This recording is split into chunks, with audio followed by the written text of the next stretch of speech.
കഴിഞ്ഞ ദിവസം ഒരു പോസ്റ്റും റൈറ്റപ്പും കണ്ടു. അതിൽ പറയുന്നത് പ്രകാരമാണ് BA ജോർജ് കുട്ടി ആവുക. എല്ലാ കർഷകരോടും പറയുന്നതാണ് BA ജോർജ് കുട്ടി.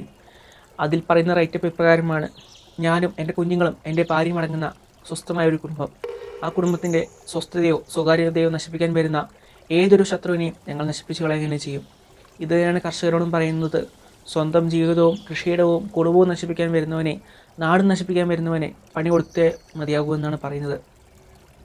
ടൗണിലും സിറ്റിയിലും ജീവിക്കുന്ന ജനങ്ങൾ സർക്കസിലും സൂവിലും പോയി കാണുന്ന മൃഗങ്ങളല്ല യഥാർത്ഥ വന്യമൃഗങ്ങൾ.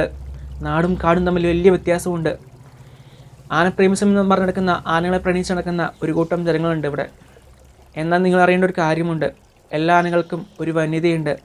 എന്നാൽ ഈ ആനകളിലെ വന്യതയെ നീക്കി ട്രെയിൻ ചെയ്യിപ്പിച്ച് അവരെ നാട്ടാനകളായി മാറ്റി. പക്ഷെ ഇപ്പോഴും വന്യത കൊണ്ട് നടക്കുന്ന വന്യത ഇപ്പോഴും അവരുടെയൊക്കെ ഉള്ളിലുണ്ട്. അതാണ് മതപ്പാടിന് സമയത്ത് പുറത്തു ചാടുന്നത്.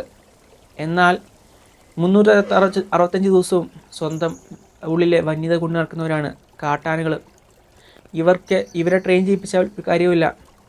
ഇവരെ ഓടിക്കാനും സാധിക്കില്ല. ഇവർക്ക് മുമ്പിൽ നിൽക്കുന്ന ഏതൊരാളും ശത്രു തന്നെയാണ്. തനിക്ക് എവിടെ വേണമെങ്കിലും നടക്കാം എന്ന് പറഞ്ഞുകൊണ്ട് ഗവൺമെൻറ് അവർക്ക് സ്വകാര്യമായി ഒത്താശ ചെയ്തു കൊടുക്കുന്നു. 5 ആൾ അവിടെ മരിച്ചപ്പോൾ ഒരു ദയാദാക്ഷിണ്യം കാണിക്കാത്ത ഗവൺമെൻറ് ഒരാൾ ചെരിഞ്ഞപ്പോൾ അന്വേഷണത്തിന് ഉത്തരവിടുന്നു. എനിക്കും ഇതേ പറയാനുള്ളൂ. BA ജോർജ് കുട്ടി തനിക്കെതിരെ വരുന്ന, തൻ്റെ കുടുംബം നശിപ്പിക്കാൻ വരുന്നവനെ, തൻ്റെ നാട് നശിപ്പിക്കാൻ വരുന്നവനെ, തൻ്റെ കൃഷി നശിപ്പിക്കാൻ വരുന്നവനെതിരെ ജോർജ് കുട്ടിയായി മാറുക.